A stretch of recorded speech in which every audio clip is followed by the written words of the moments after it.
should like to tell you that I have seen some of the experiments shown in this film actually carried out at the All-Russian Physiological Congress. As you can imagine, technique is everything.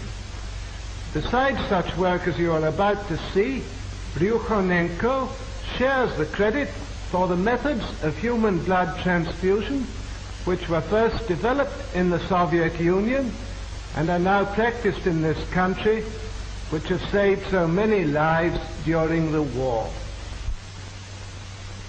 What enabled Soviet scientists to solve this problem? Long ago, science established the fact that animal organs and tissues isolated from the whole organism can be maintained in a living state. But in order to achieve this, special artificial conditions must be created.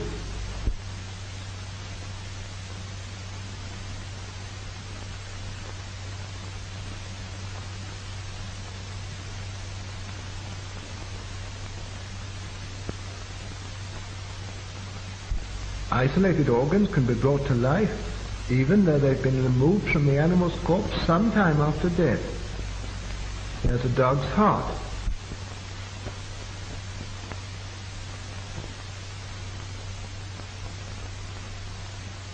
It can function as well in artificial conditions as in a living organism, and for this purpose, blood is introduced into the cardiac vessels. The isolated heart beats just as it did a few hours previously in the living dog.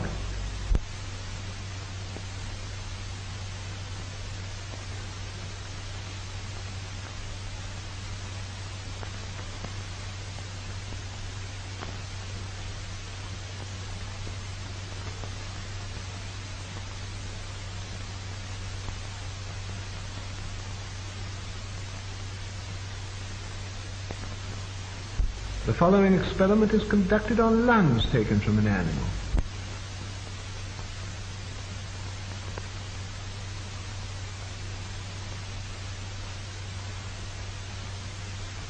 Bellows distend the lungs and fill them with air.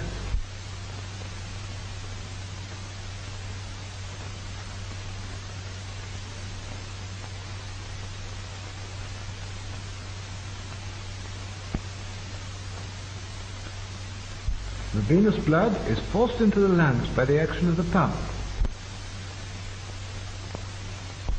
The dark venous blood passes through this tube.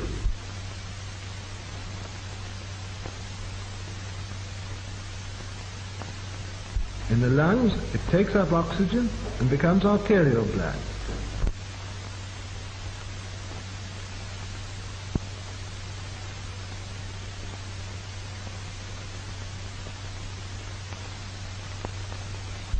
The isolated lungs breathe, producing the same chemical changes as in the living animal.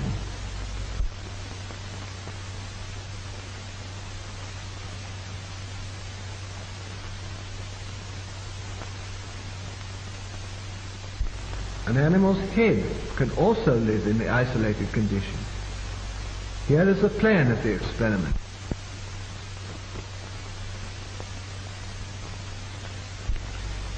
The arterial pump takes arterial blood from the reservoir to the head, while the venous pump drains off the venous blood.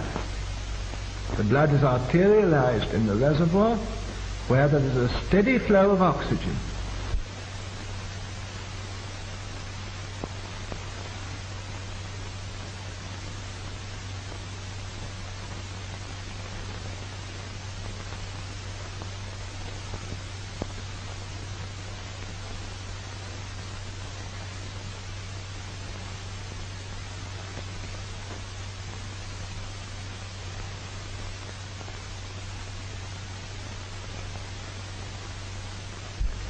The artificial blood circulation ensures the metabolism necessary for the life of the head.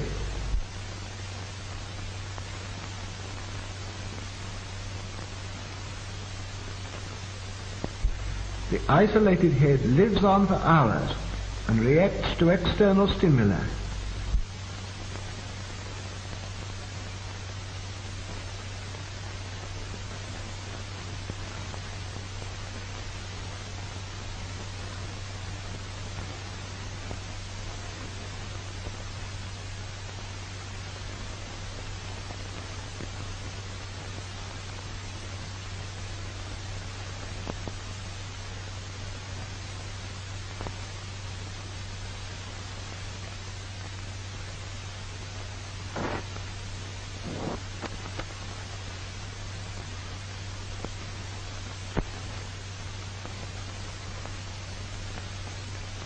The isolated head even reacts to light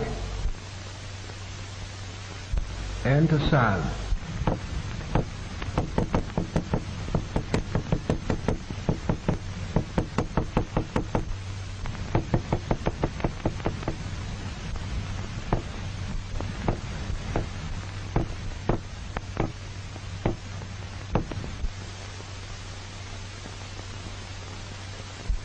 The revival of individual organs enabled scientists to proceed to experiment on reviving the whole organism. The revival of the whole organism can be achieved with the help of an apparatus called the autojector.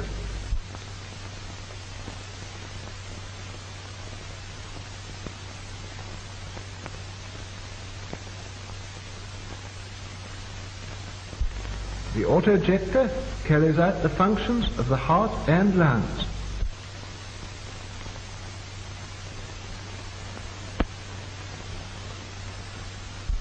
As we know, the heart, by its rhythmical contractions, supplies the body with arterial blood rich in oxygen.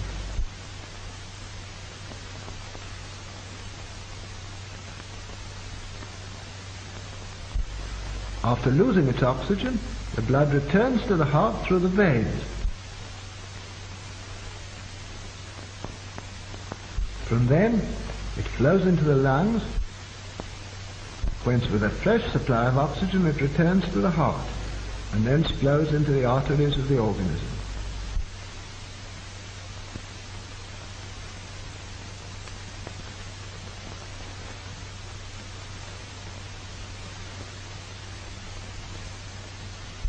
The autojector works on the same principle. The apparatus includes a system of pumps for supplying blood and drawing it off.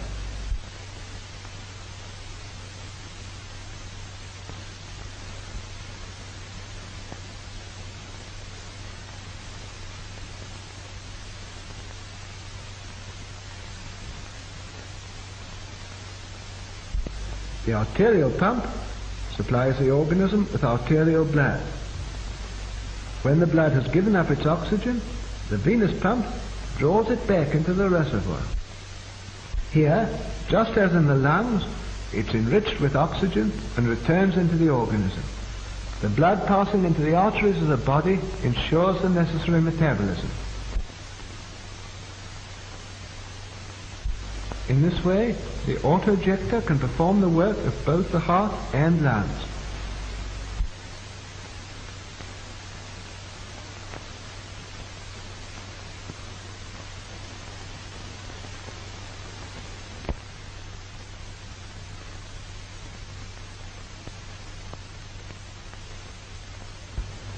We begin the experiment of revival. The experiment is carried out on a dog.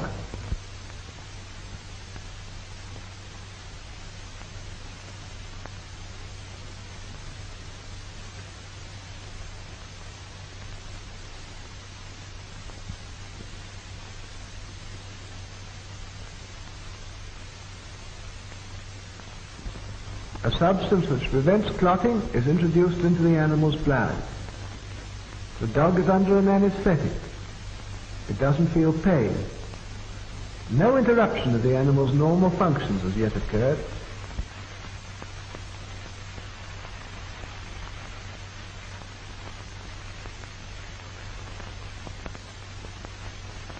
The dog reacts to touch.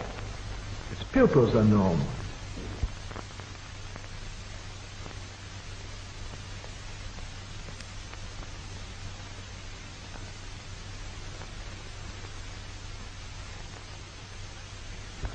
A special apparatus, the kymograph, registers the breathing and the function of the dog's heart. The pulse and breathing are normal.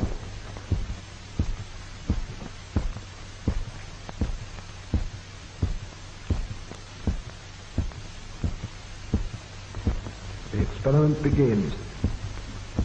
All the blood is drained off through the carotid artery.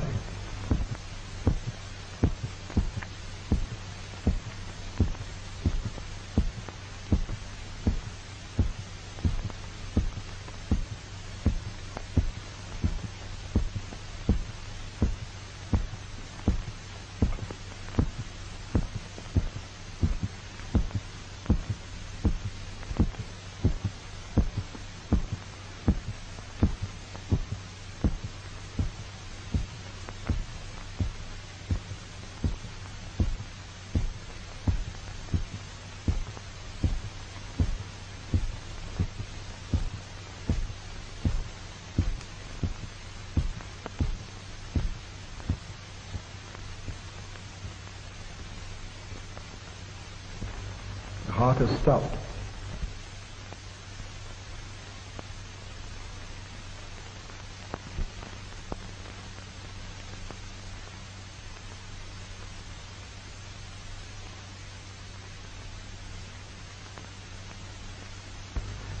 This is one of the animal's last gasps.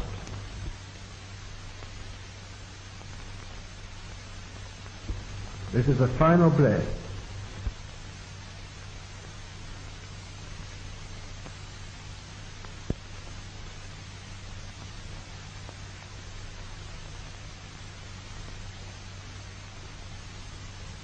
The dog is dead.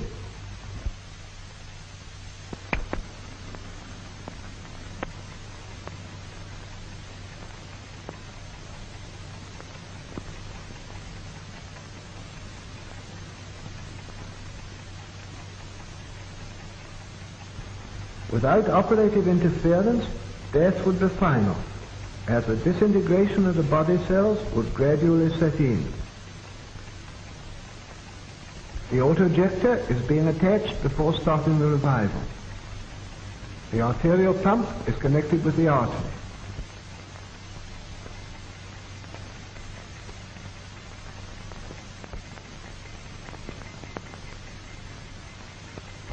The venous pump is connected with the vein.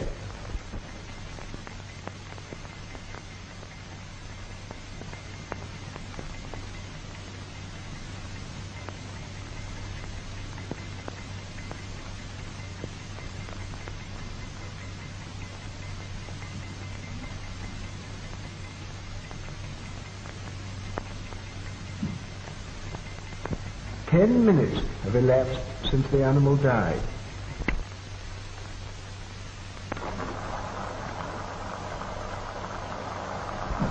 The blood removed from the animal is pumped back into its vessels by the auto-ejector.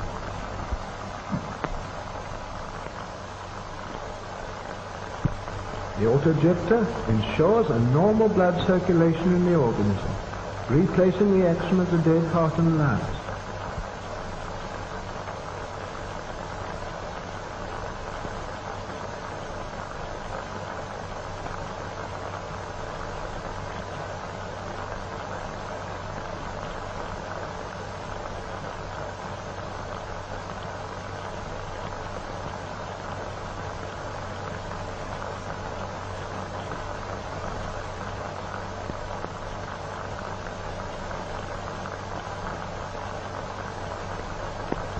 The artificial blood circulation gradually induces the heart to start beating again.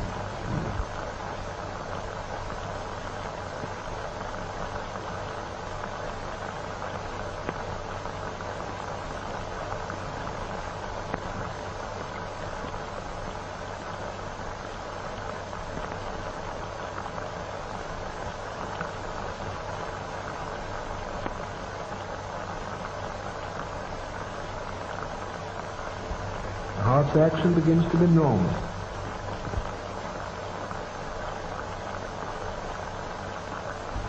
First sign.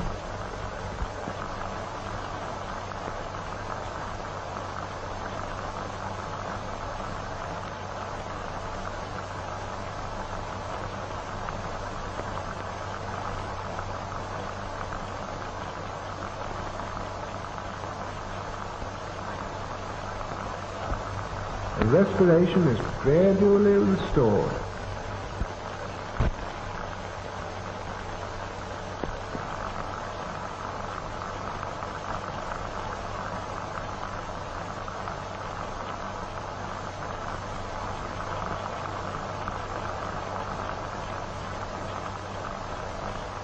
The dog breathes more normally and evenly.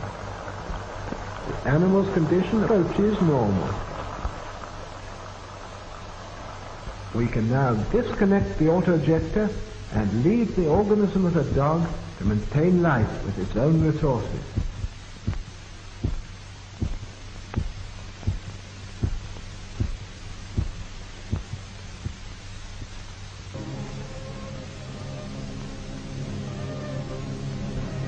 The dog soon shakes off the effects of the anesthetic.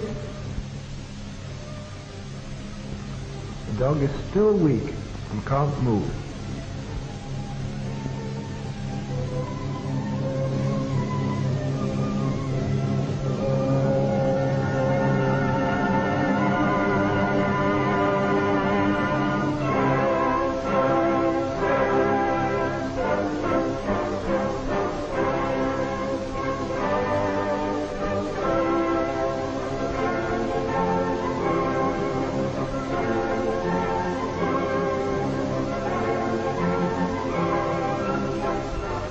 After 10 to 12 days, the dog returns to its normal state.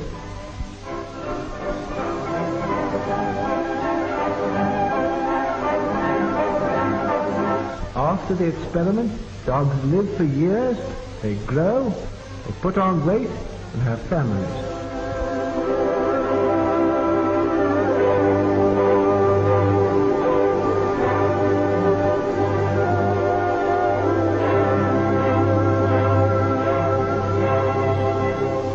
For a number of years now, 3 dogs have been under observation in the Bolognese Medical Institute after being revived by artificial blood circulation.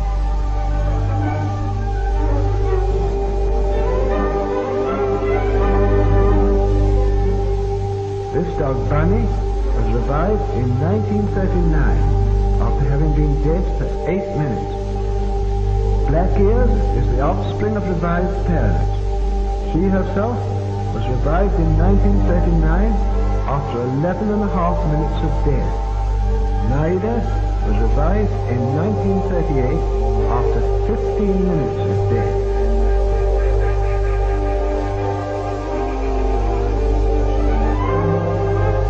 These experiments on the revival of dogs have shown that the process has no harmful effects on the animal organism. The question of the revival of animals is one of the most interesting problems in physiology today. Experiments on revival have added to the valuable store of our knowledge of experimental medicine.